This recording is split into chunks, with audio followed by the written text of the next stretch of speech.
Pwede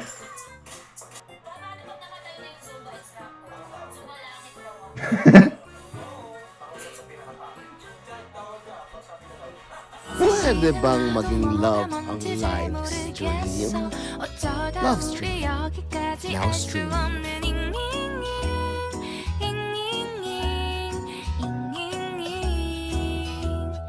비동사 플러스 ing LOV를 붙여보면 사랑인 것 같고 say goodbye를 붙여보면 헤어질 것 같아서.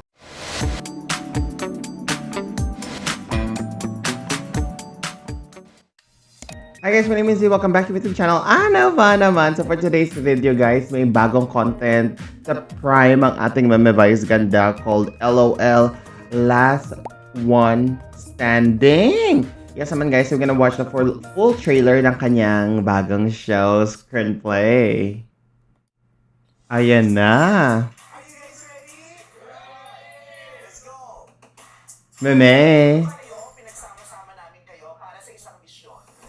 Sing ka mas. In English, sing ka mas. To make each other laugh. Nasa bahay na ito. Bawal tumawa. Ganda. Alaman natin kung sino sa inyo ang pinakamahusay sa pagpipigil ng tawa o ngisi o ngiti. Dahil ang tatanggalin natin ay tatanggap na trophy at 1 million pesos! Let's go! Paano pag namatay na yung Zumba instructor? Zumba langit daw ako. Oo, pausap sa pinakapangit. Diyan, tawag ka. Pausapin ka daw. Ang parang nagsasabi ko sa'yo. Hindi, wait! Hindi ko kinaya yung Zumba instructor joke. Clear, speak ka na ba? Is that brother? Sabi ko, is this the end? Is this the end? Is this the end? I think that's the end.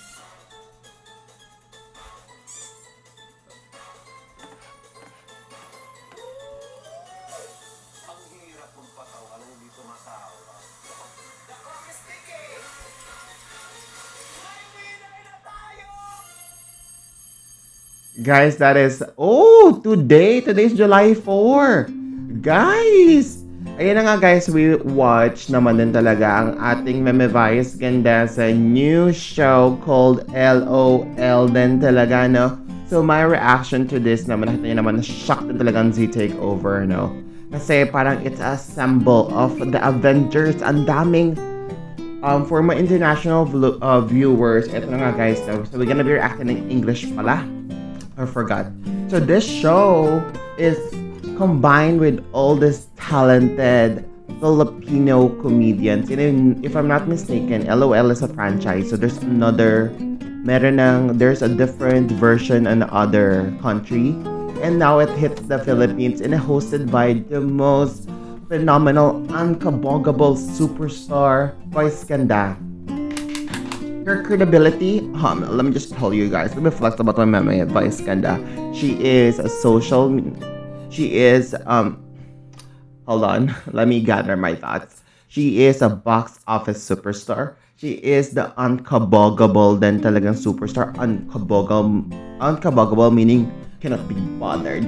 She is the queen. She is bankable superstar. She is also a fashion icon in the Philippines. She is an LGBT icon in the Philippines. And also she is one of the main hosts or the main host of the variety show in the Philippines called It's Showtime. And then she also have this award-winning show called Everybody Sings.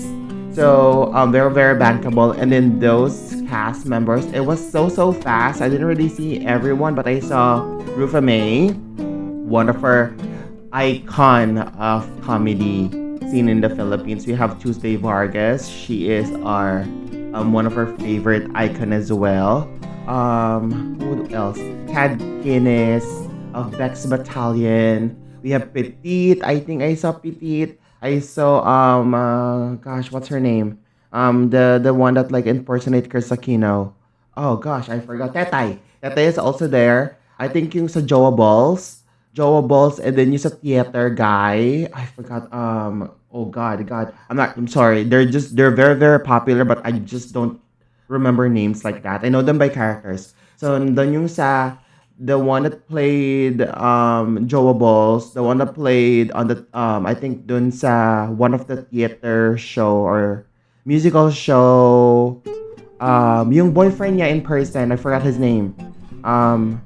The guy from Big Bird. The guy from Big Bird is also there. So, can't wait. If you guys want me to watch the first 10 minutes of episode 1 and 2, and please put it on the comment section. And guys, if you guys want to see me more react to trailers, please comment it down to the comment section. Again, don't forget to tell the universe that this is going to be a good day para banggang energy again. Your life matter, my life matter. Continue praying for world peace. If you know someone experiencing mental health or depression, make sure to check. And of course, after. See you guys again next time, and bye. Baby, wait lang ako sa baby. Baby, meron na naman tayong papanoorin mamayang gabi. Si Meme yung papanoorin natin bago tayo maglumpuhan, no? So, tatawa-tawa muna tayo. Tapos, lumpuhan na. Okay, bye. Yeah. Ha? Sige? Mamaya? Oo. Kabubod ng si. Yeah, pwede na.